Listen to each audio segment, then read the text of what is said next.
Some people appear to have known the imminent future on that fateful day. FEMA had arrived in New York on Monday night, ready for a bioterror drill. Spokesman Tom Kenny to Dan Rather. To be honest with you, we arrived on late Monday night and went into action on Tuesday morning. And not until today did we get a full opportunity to work the entire site other than the spot at Church and Day to which we were deployed. And Rudy Giuliani, mayor of New York, tells ABC's Peter Jennings that he was aware the towers would be coming down. What is going on now is a massive rescue effort. Do you believe it's hundreds or thousands?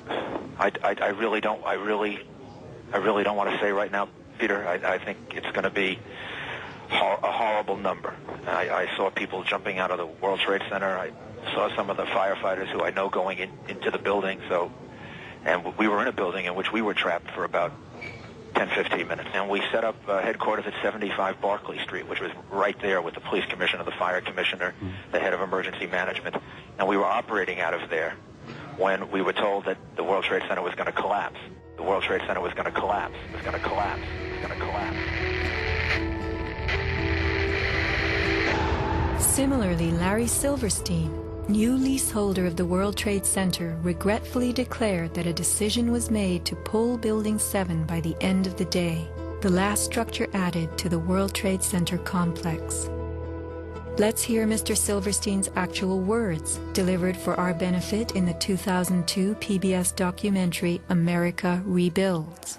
I remember getting a call from the fire department commander telling me that they were not sure they were going to be able to contain the fire. And I said, you know, we've had such terrible loss of life. Maybe the smartest thing to do is pull it. And they made that decision to pull, and then we watched the building collapse.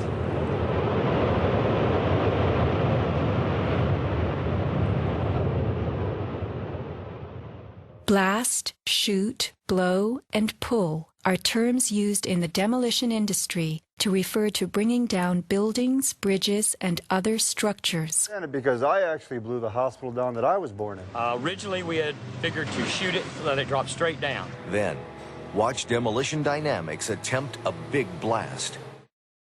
And from Ground Zero's own post-disaster wrecking crew. By mid-December, the Department of Design and Construction had leveled World Trade Center buildings 4 and 5. Hello? Oh, we're getting ready to pull building 6.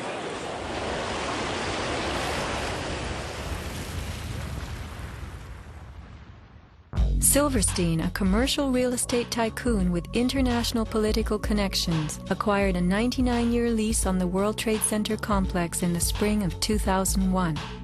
Throughout the summer, he reworked the insurance policies on his new property, making sure that it was covered for acts of terrorism. Explicit in the lease agreement was Silverstein's right to rebuild the complex if it were destroyed. After 9/11, Mr. Silverstein fought his insurers in court to obtain double his policy limits for the destruction of his property, maintaining that the double hijacking constituted 2 disasters caused by terrorists, not just one. He won and was awarded over $7 billion, a magnificent return on his original $15 million investment. My first reaction is to think about the families of those people, the tragedy, the magnitude of it. However, I firmly believe that we should rebuild.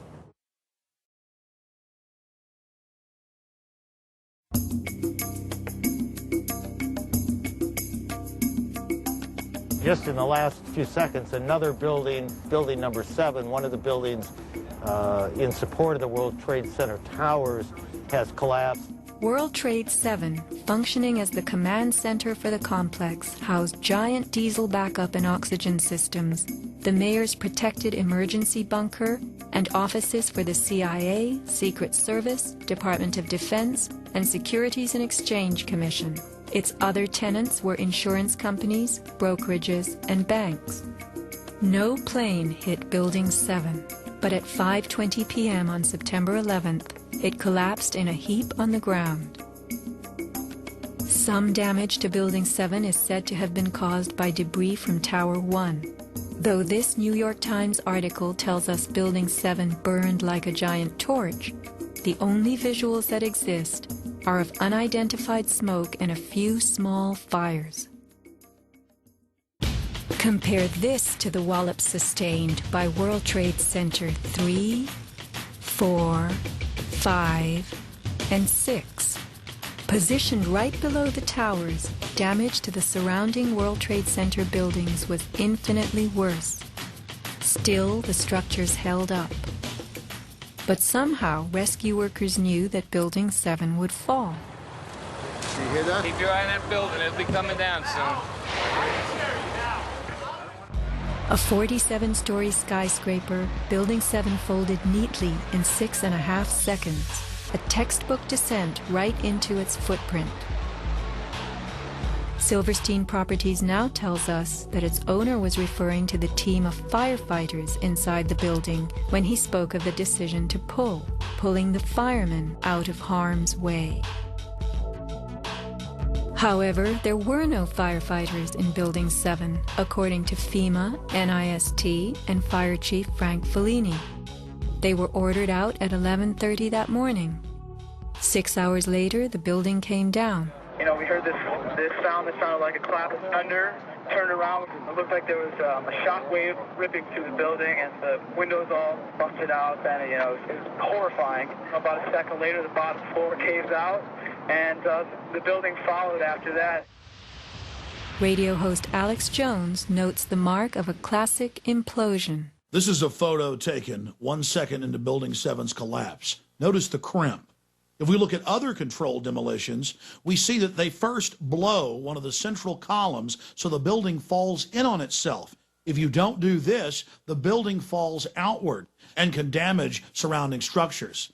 Building 7 had a classic crimp or wedge. Its central column was blown out first, so it didn't structurally damage buildings just a few feet away from it.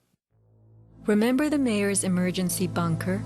Ensconced on the 23rd floor of Building 7, it was retrofitted with superglass, water, oxygen, and its own generator. But Mayor Giuliani chose to find emergency shelter elsewhere on September 11th. Why Building 7? Even the media and its experts were confused.